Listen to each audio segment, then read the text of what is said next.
Sebelum kita melihat satu contoh cerita Alkitab, kita akan membahas tentang aspek perkembangan pada anak.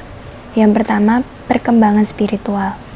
Poin yang pertama, yang diketahui, siapa Tuhan? Yang pertama, Tuhan itu nyata. Poin yang kedua, yang diketahui, apa yang telah Tuhan lakukan. Yang pertama, Alkitab itu benar dan dapat dipercaya. Yang kedua, Tuhan meletakkan cerita Alkitab dengan cara-cara yang ajaib. Poin yang ketiga, kasih dapat berelasi dengan Tuhan. Yang pertama, anak dapat berdoa sendiri. Yang kedua, anak dapat membaca Alkitab sendiri.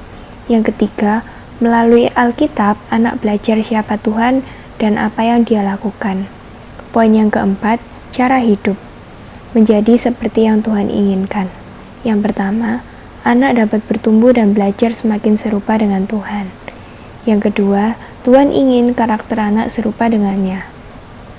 Poin yang keempat, cara hidup melakukan apa yang Tuhan inginkan.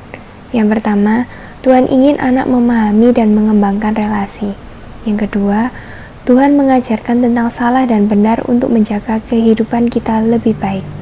Yang ketiga, Tuhan mengasihi kita. Yang keempat, Tuhan ingin kita tidak terpengaruh iblis. Lalu juga ada poin perkembangan fisik. Yang pertama, anak mulai bisa menulis dengan baik. Yang kedua, kemampuan motorik anak semakin baik. Lalu perkembangan bahasa. Yang pertama, anak sudah dapat mengeja dengan baik. Yang kedua, anak belajar kosakata lebih banyak.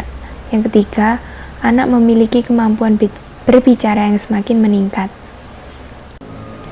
Kemudian ada perkembangan sosial. Yang pertama, anak mulai belajar untuk beradaptasi dan bekerja sama, serta lebih mudah untuk berbagi dengan teman. Lalu yang terakhir ada perkembangan emosional. Yang pertama, anak mulai dapat memahami perasaan orang lain. Langsung saja kita saksikan contoh berikut ini. Ya, selamat malam. Nama saya Viola dan pada kesempatan kali ini saya akan menampilkan sebuah kejadian yang mengagetkan banyak orang dan membuat banyak orang penasaran untuk melihat kejadian ini. Ya, di belakang saya terdapat sebuah danau. Nah, pada danau tersebut telah terjadi sebuah angin ribut. Dan pada saat itu, murid-murid Tuhan Yesus sedang ada di tengah danau. Ingin tahu kejadian yang sesungguhnya? Mari kita saksikan yang satu ini. Pada suatu hari, Tuhan Yesus menyuruh murid-muridnya untuk naik ke atas perahu. Ia menyuruh murid-muridnya untuk mendahulinya ke seberang.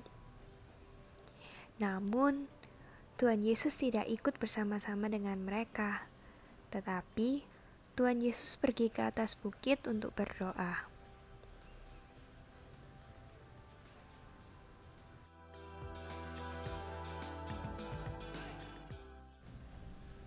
Ketika hari mulai malam, perahu itu telah di tengah danau. Dan pada saat itu, Tuhan Yesus sendirian di daratan. Kemudian Tuhan Yesus melihat murid-muridnya sedang dalam kesulitan karena terjadi angin ribut.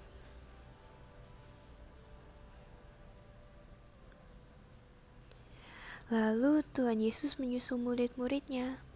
Tapi saat itu Tuhan Yesus tidak menaiki perahu. Apa yang harus kita lakukan?